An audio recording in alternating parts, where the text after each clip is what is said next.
Madam Vice Chair, when you say that the President of the United States has been bribed, I said potential. that's pretty strong. When you say that the Director of the Office of Management and Budget is corrupt, that's pretty strong.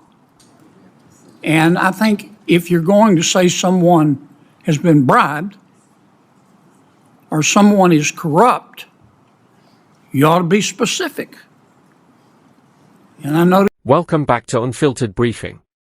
I'm your host, and today we're breaking down a Senate hearing that perfectly highlights how broken Washington has become. If you're tired of spin, half-truths, and media theatrics, make sure you like this video and subscribe, because on this channel, we tell it straight. Right, let's jump in. The controversy of the day centers on a fiery Senate discussion over President Trump reportedly accepting a Boeing 747 from Qatar for use as Air Force One. Predictably, critics on the left are already shouting corruption and bribery, but before you buy into that narrative, let's slow things down and look at the reality, separate from the media hype. Here's what often gets left out. The aircraft currently serving as Air Force One and Air Force Two are more than 3 decades old, over 35 years, to be exact. These aren't ordinary jets you book through an airline. They are highly specialized airborne command hubs designed to protect the president, maintain communications during emergencies, and operate under extreme conditions. From a national security perspective, the idea of relying on aging, outdated aircraft for the president and vice president is hard to justify. This isn't about luxury or optics, it's about safety, reliability, and preparedness in a world that's only getting more unstable. This foreign plane is really an outrageous bribe. Under no circumstances should our taxpayers be on the hook for this massive cost to modify and use a foreign plane as Air Force One. The funding that Congress appropriates in this bill should take care of our service members and provide them with cutting-edge capabilities, not spent unnecessarily to retrofit a royal plane. This is massively wasteful, and actually the next generation Air Force One is already in the pipeline. And I also, by the way, think it is a huge security vulnerability on this plane. This amendment that the Senator's office offers would prevent the Department of Defense from wasting any more precious taxpayer resources on a truly corrupt and I believe wasteful endeavor. So I hope my colleagues vote yes. But I've sat here this morning, and I appreciate the bipartisan words. But with all due respect, Madam Vice Chair, when you say that the President of the United States has been bribed, I said potential. that's pretty strong. When you say that the Director of the Office of Management and Budget is corrupt, that's pretty strong. And I think if you're going to say someone has been bribed or someone is corrupt, you ought to be specific. And I notice you haven't been. And I don't think this is, I've listened to a lot of pretty words about bipartisanship, but then we get personal. I don't think it's productive. It's up to you. This is America. You can say and believe what you want. But if you're going to say somebody's been bribed, you need to say specifically by whom, for what. If you say Russ Vogt is corrupt, I want to know what that means, with all due respect. Tremendous amount of respect for the ranking member, but I think the narrative that you're drawing is just not factual, sir. That has not been said. The president has never came out and said he's putting this in the library. He said it in a joke one time, but the truth is that because you've been in the briefing, I've been in the briefing, they actually talked about using this particular plane for the vice president in the next presidential election, or the next president that sets President 40, whoever the 48th president of the United States is. They're talking about using the current one that has been in the air for over 35 years to possibly be retired and go in the presidential library. You and I sat in that same conversation, that same briefing. And so the narrative that you're drawing is just not factual. And then the plane itself, for those that don't know, but those that do know, because there's a few of us that was in the briefing that was on the armed services, this plane was offered during the President Biden's administration. They actually started negotiating this in August.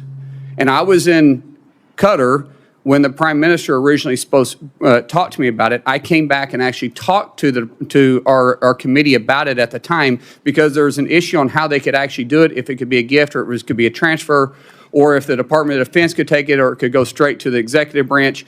That conversation happened. And so the narrative that you guys are drawing just isn't accurate. And I wish, if you guys are going to have concerns, that you actually speak from it on an actual perspective, not a political point. Now, if we want to talk about dollars and what it's going to take to retrofit it, fine. We can do that. But the current Air Force Two is also completely outdated, and the current Air Force One is completely outdated. So what are we supposed to do? Keep flying old airplanes? I just want to know what the solution is here. I will pull up Murray Amendment number 15. This amendment ensures that whatever plans my Republican colleagues are hoping to accomplish through the budget reconciliation cannot come at the expense of communities in need of federal disaster assistance. Disaster relief should never be a partisan issue, and it should never be used as a bargaining chip for unrelated budget negotiations or for political standoffs. And let me just take a moment to remind all of us that wildfires and floods and hurricanes don't respect any geographic, jurisdictional, or ideological boundary. Disasters happen in red states, they happen in blue states, they happen to all types of people in all kinds of circumstances.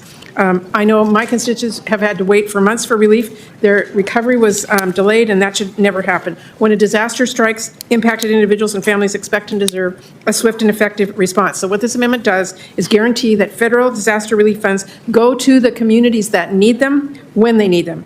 And I urge my colleagues to adopt this amendment, and I yield my additional time to the Senator. Let's clear something up right away. This Boeing 747 offer from Qatar didn't suddenly appear out of thin air under Trump. The initial discussions began during the Biden administration, August, to be specific. That matters, because it completely undercuts the claim that this was some shady, last-minute deal cooked up behind closed doors. This wasn't secretive. Senators were briefed. They were in the room. They heard the same information. One senator even acknowledged being in Qatar when the country's prime minister first raised the idea. So when lawmakers now act shocked or blindsided, it rings hollow. This is where Senator Kennedy stepped in and said what needed to be said. He challenged his colleagues for casually throwing around loaded terms like bribe and corruption without offering a single concrete detail. And he's right. You don't get to accuse a sitting US president of being bribed and then retreat to vague language like, well, I meant potentially. That's not oversight, that's performance politics. If you're going to level accusations that serious, you need facts, names, timelines, documents, evidence. Without that, it's just grandstanding for the cameras. There's also confusion, convenient confusion, around what ultimately happens to the aircraft. Critics insist it's destined for Trump's presidential library, but that's not universally supported by what senators say they were told.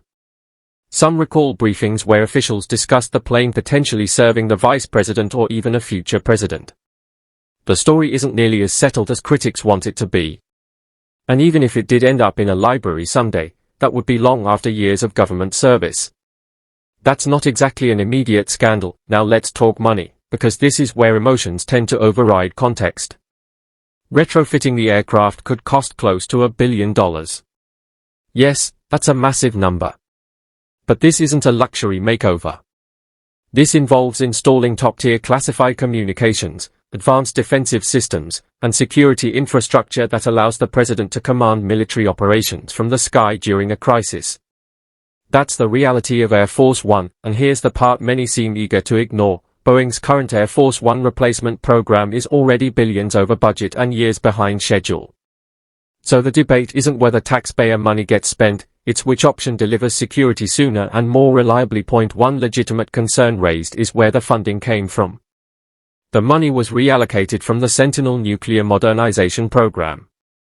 That's a serious issue, and it deserves scrutiny. Nuclear deterrence is essential. But let's be honest about Washington's spending habits. Billions are routinely poured into foreign aid for hostile nations and bloated bureaucratic programs that produce little to nothing. At least this expenditure directly relates to presidential security. The argument about accepting a foreign aircraft isn't without merit either. Any plane serving as Air Force One must meet the strictest security standards imaginable.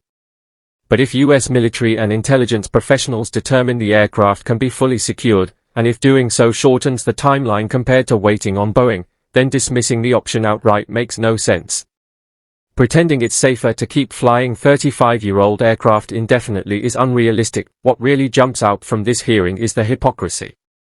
When was the last time these same lawmakers showed this level of concern over government waste?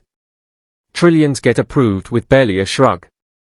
Yet suddenly, when Trump is involved, everyone discovers fiscal responsibility.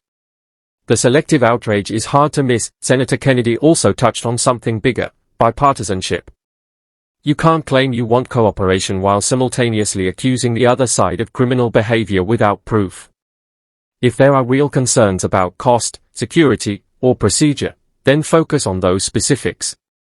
Throwing around inflammatory accusations isn't governing, it's sabotage. Here's the bottom line. The President of the United States needs modern, secure, reliable aircraft. The current fleet is outdated. Whether this Qatari plane is the right answer depends on security feasibility and cost comparisons. Those are serious questions that deserve real analysis. What we got instead was political theater, big accusations, zero evidence, and quick backtracking when challenged. That's exactly the kind of behavior Americans are sick of. The real issue here isn't a plane. It's how fast our political system defaults to outrage and labels instead of facts and solutions. Senator Kennedy was right to call it out. So now I'll turn it over to you. If the aircraft meets US security standards and saves time, should it be used? Or should we keep flying aging planes while waiting on an over-budget Boeing program?